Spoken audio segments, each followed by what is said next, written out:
Hey guys, at BB Matson here. I was going to put in the front brake switch on the Apocalypse bike, and I was like, I get a lot of questions about early model, like 68 through 70 rear brake light switches and issues that people run across. I actually had to tackle this issue on my very first bike. Check out this archive footage. The broken part. So here's what that piece looks like. It should be like this, but it's broke. So it broke that mount right there. Broke code.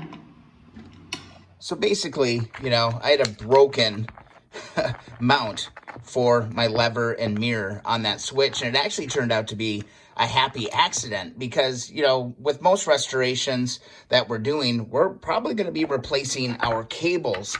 And there's one detail that's pretty different on the 68 through 70 CB, and I believe CLs as well, is that they have the actual front brake light switch built into the cable, and you can't get this cable anymore. They don't make it.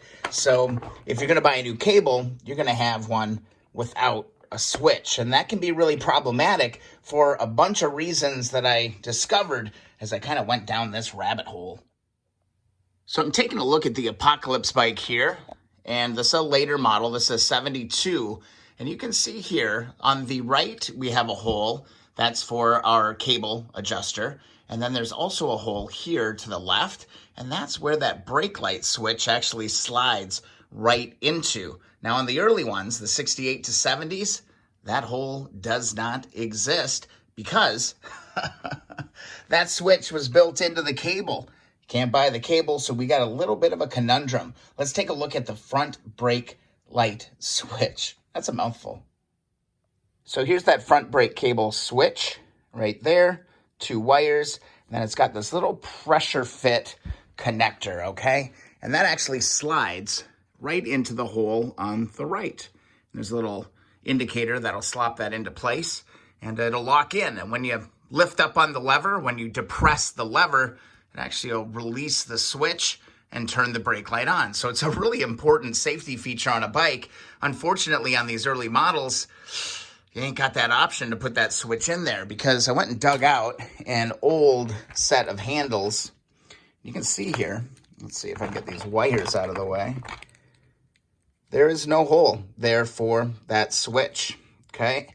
That's problematic, okay? Because again, that switch would be kind of pancaked into here, and when you open the lever or push the lever, that switch would open up. Those early ones don't have that. So getting a new front brake light switch to replace the inline doesn't really help you in this situation. So what I ended up doing is I ended up doing a little bit of a mod, but I got a completely different switch. Because mine was broke, I had to buy a new one anyway. So I ended up doing the following on my 1970 CB350. So here you can see I actually ended up getting a completely separate brake perch. You can pick them up on pretty much any parts store. They're there. But yeah, you put your handle in there and then the mirror attaches to it. It's completely separate from the switch. For me, I had a switch without that hanger, so it worked out great. So as you can see, that's a pretty clean install. It looked great. The only thing is that the switch that I put on there didn't have this mounting bracket built right into the switch. So again, that's problematic. If your switch is in good shape and you can't get one of those switches, you're probably gonna have to do some modification. I was looking at this piece, you might be able to just cut it off, cut that tab off so you have enough room to put that little perch in there. Or the other option that you could do is actually just drill a port for that switch. It looks like there might be enough room in there just to the left of the cable adjuster to be able to drill that out. So I wanted to give you some dimensions, and, heck, we could even try it to see, if that even works.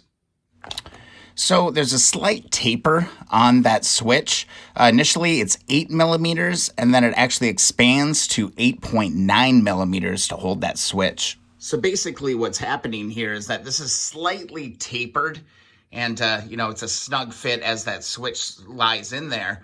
It'll hold it in there just through pressure alone. So, but it is just ever so slightly tapered. So all I'm going to do is drill a pilot hole and get this thing going. I'm gonna do a little tap, mark my spot. I'm gonna grab my small drill bit. Let's drill into this.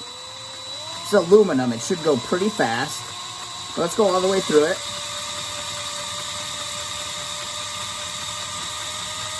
Thicker than I thought. There we go.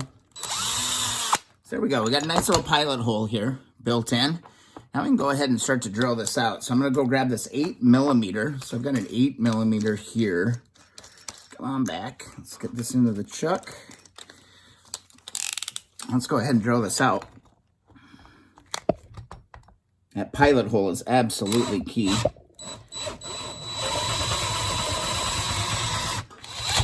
That'll help. There we go. Perfect. So there we go. Got our port right through there, and now we should be able to take our switch. It should be just a little bit stiff going through here. Again, it kind of just slides all together here.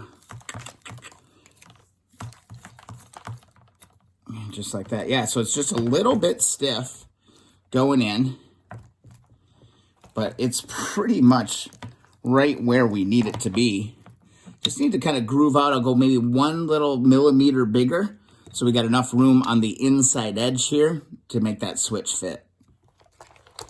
So there you got it. I mean, there's plenty of material. This is what I wanted to look at most closely, was to see, is there enough material to be able to drill, to be able to put that switch in there into an old switch.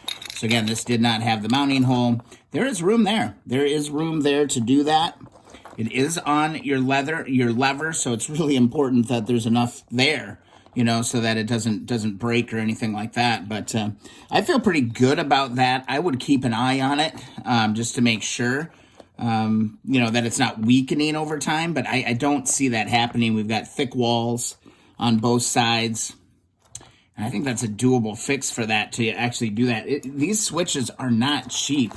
I mean, if you need to replace a switch, and it's not cheap. So if you can kind of DIY that yourself to add this little switch button on that 68 through 70 motorcycle, I think that'll work, and you could kind of avoid that whole perch.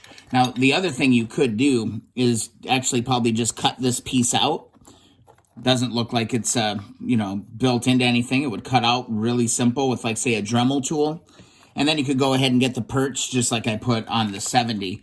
But those are kind of your options, man. I mean, that front brake switch is really the biggest kind of puzzlement that I've seen when it comes to these bikes. So I hope this video kind of helped explain that. It's something to definitely look for. There is a big difference in, you know, early and late model CB350, CL350 front brake cables, because again, this switch can really throw you for a little bit of a loop. If you enjoyed the video, if it helped you out, please subscribe, thumbs up those videos, share the videos. Also, be sure to check out keeponwrenching.com, sign up for the email newsletter, and go check out some of the merch. Support the channel from there if you wish. All the support is greatly appreciated. Also, check us out on Facebook. Facebook is the Keep On Wrenching community group. We're doing well over there. I kind of dig it. I think this is an easy mod. I think this will work, and maybe you'll be able to kind of use that front brake cable, front brake switch that you bought on these old style bikes, guys. So, all right, guys, we'll see you in the next video or live stream.